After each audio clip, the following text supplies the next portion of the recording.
Chicken chana masala বানাবো, তার জন্য দেখুন এখানে কাপড়ি ছোলাগুলোকে ডে নাইট ভিজিয়ে রেখেছিলাম। দেখুন ভালো করে ধুয়ে নিয়েছি। এবার কুকারের মধ্যে নিয়ে নেব।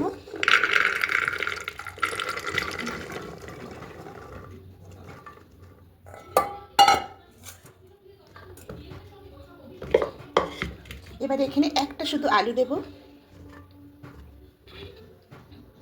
এবার দেব লবণ, সামান্য করে লবণ দেব আর হলুদ গুঁড়ো দেব, দিয়ে এটাকে সেদ্ধ করে নেব।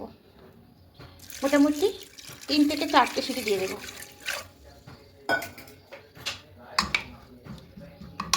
প্রেসারের মুখটা আটকে 4টে সিটি করে নেব। এবার ঠান্ডা করে ঢাকাটা খুলে নিয়েছি।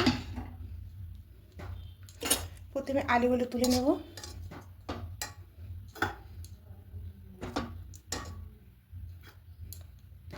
এখানে একদম সেদ্ধ হয়ে গেছে।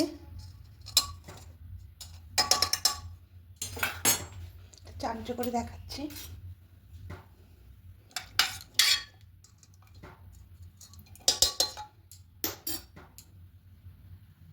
জারের মধ্যে আদা রসুন নিয়ে নেব। এখানে কিছুটা পেঁয়াজও নিয়ে নেব। সামান্য একটু জল দেব। এবার পেস্টটা করে নেব। কড়াইয়ের মধ্যে দেব সরষে তেল।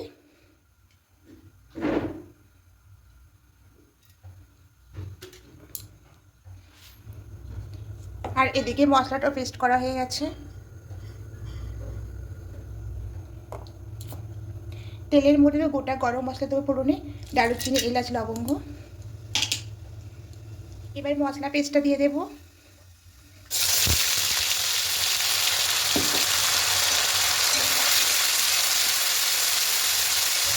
খুব ভালো করে একটু কষিয়ে নেব।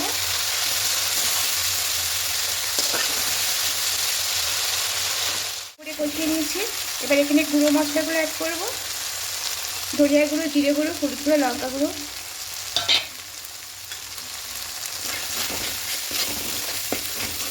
সামান্য একটু মশলা পেস্টে জল দেবো, মিক্সি জলটা দিয়ে।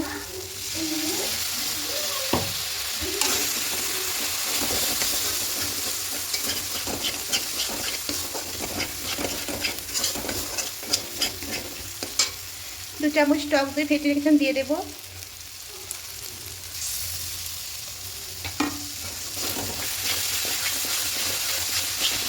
আবারও ভালো করে একটু কষিয়ে নেব।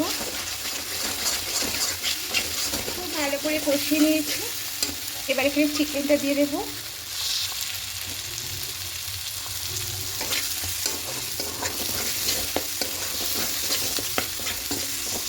লবণটা অ্যাড করবো পরিমাণ মতো।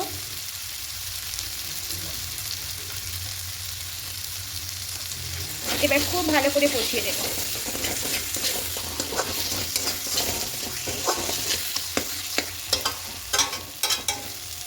একটু ঢাকা দিয়ে দেবো। ঢাকা দিয়ে কষবো মিডিয়াম আছে। তুলে নেব। এবার এখানে টক দই বাটি দিয়ে জলটা দিয়ে দেবো।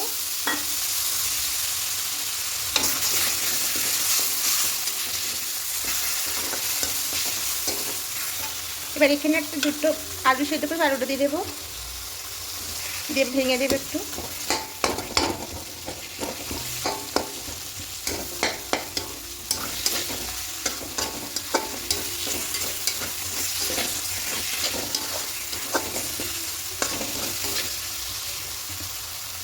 খুব ভালো করে কষিয়ে নিয়েছি।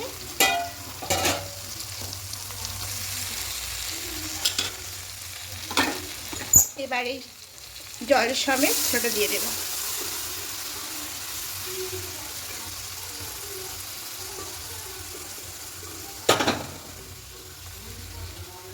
খুব ভালো করে সব কিছু মিশিয়ে নেব।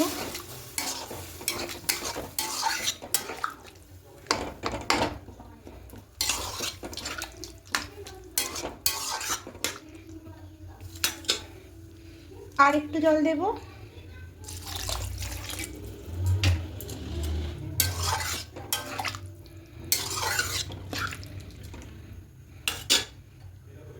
এবার ঢাকা দিয়ে কিছুক্ষণ রেখে দেব।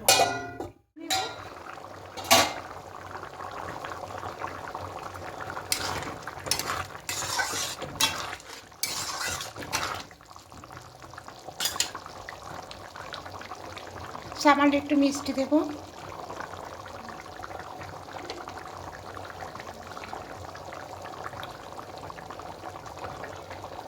এখানে গুড়ের বাতাসার গুঁড়ো দিচ্ছি।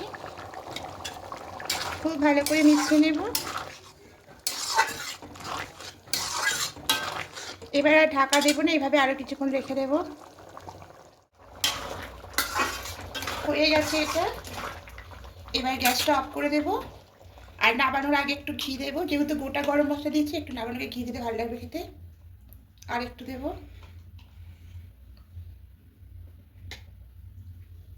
খুব ভালো করে মিশিয়ে নেব।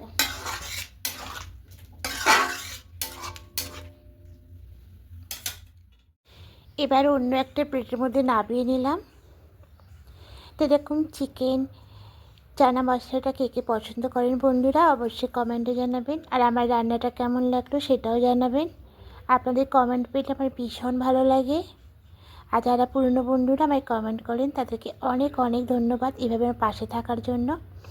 এবার সব শেষে উপর দিয়ে একটু ধনিয়া পাতা কুচি ছড়িয়ে দেব। তো যদি রেসিপিটি ভালো লাগে, নতুন বন্ধুরা যারা দেখছেন এখনও পর্যন্ত সাবস্ক্রাইব করেননি তাদের কাছে অনুরোধ রইল সাবস্ক্রাইব করে পাশে থাকার জন্য। আমিও আপনাদের পাশে থাকবো।